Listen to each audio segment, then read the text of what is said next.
Jangan lupa subscribe YouTube channel Metro TV News dan pastikan untuk menyalakan lonceng notifikasinya. Berdasarkan data terbaru Satgas Penanganan COVID-19 pada hari Selasa 1 Februari 2022 tercatat lebih dari 16.000 kasus baru COVID-19 dan ini menjadi kasus harian tertinggi selama Januari.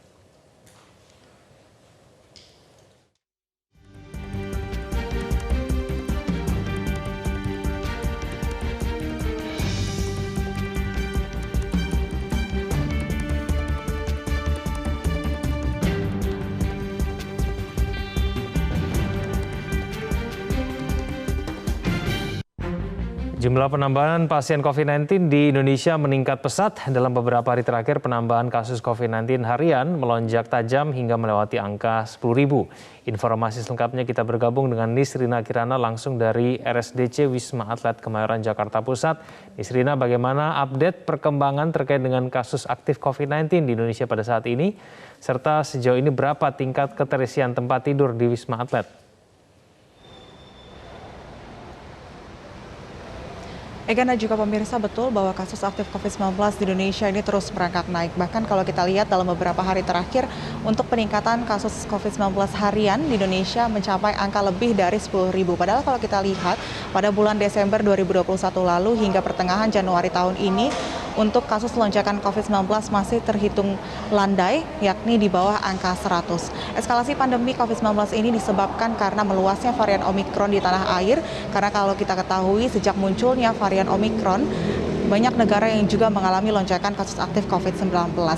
Dan berdasarkan data dari pihak Satgas COVID-19 pada Selasa 1 Februari 2021, pihaknya mencatat bahwa kemarin ada peningkatan kasus aktif COVID-19 sebanyak 16.021 kasus baru di Indonesia, yang mana kasus baru ini tersebar di 33 provinsi di Indonesia. Dan dengan adanya penambahan tersebut, untuk angka kasus aktif COVID-19 saat ini di Indonesia mengalami peningkatan hingga 12.753 kasus.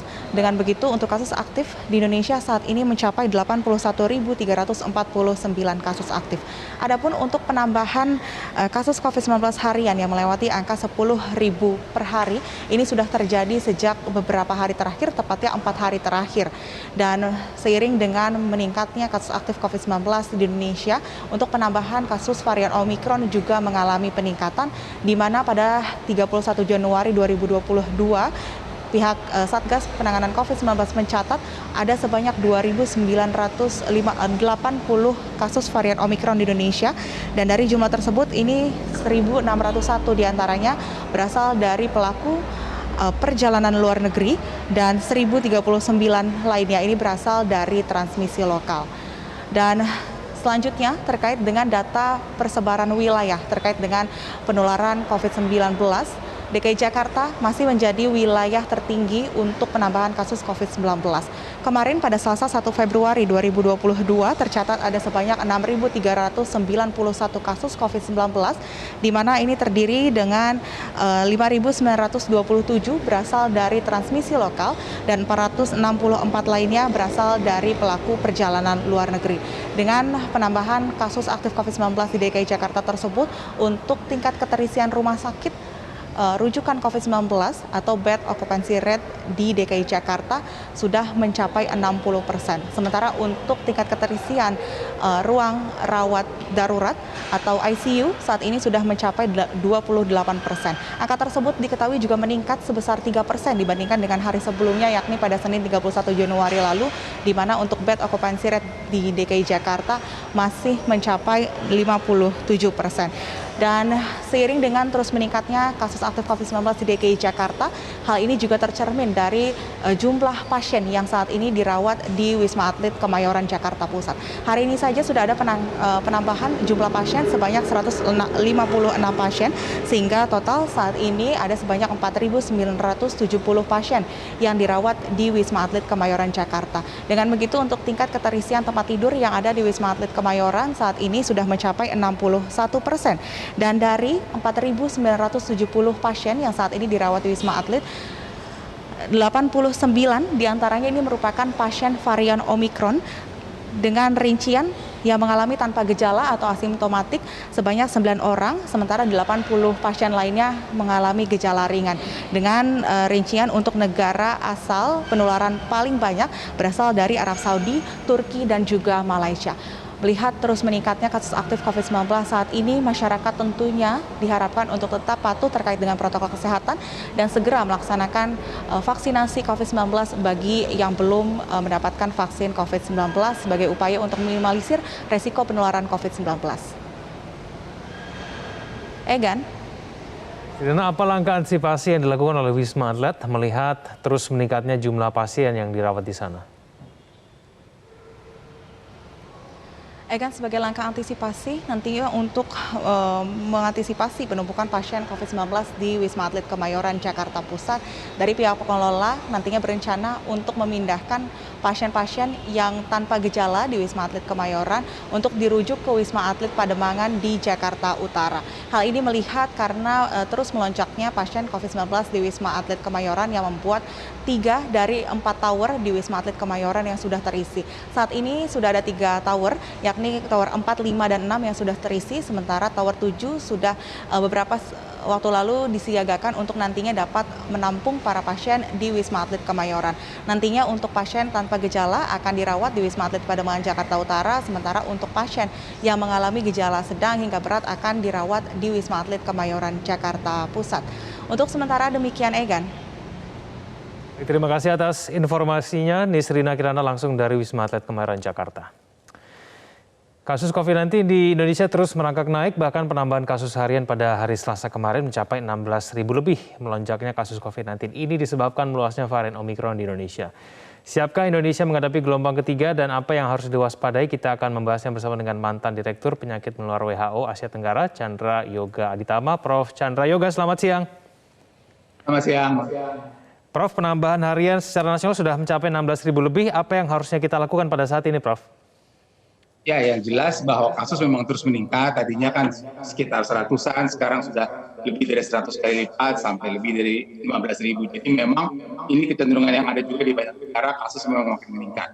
Kita tahu ada tiga prediksi yang beredar sejauh ini. Nomor satu, University of Washington, IHME itu Institute of Health and Medical Evaluation, mengatakan bahwa kasus Indonesia akan terus meningkat, dan kalau mereka menyebutkan puncaknya akan pada awal April sekitar 300 ribuan sehari. Itu IHME. Yang kedua, kalau kita mengacu pada Amerika baru beberapa hari yang lalu mempublikasikan perbandingan kasus mereka sekarang dibandingkan pada waktu Delta.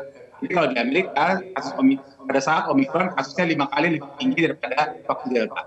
Yang masuk rumah sakit 1,8 kali lebih tinggi daripada waktu Delta. Jadi walaupun memang ini lebih ringan, tapi karena jumlah kasus meningkat tinggi sekali, maka yang masuk rumah sakit juga memang lebih tinggi daripada Omikron dibandingkan Delta. Di Amerika kita belum tahu keadaan Indonesia.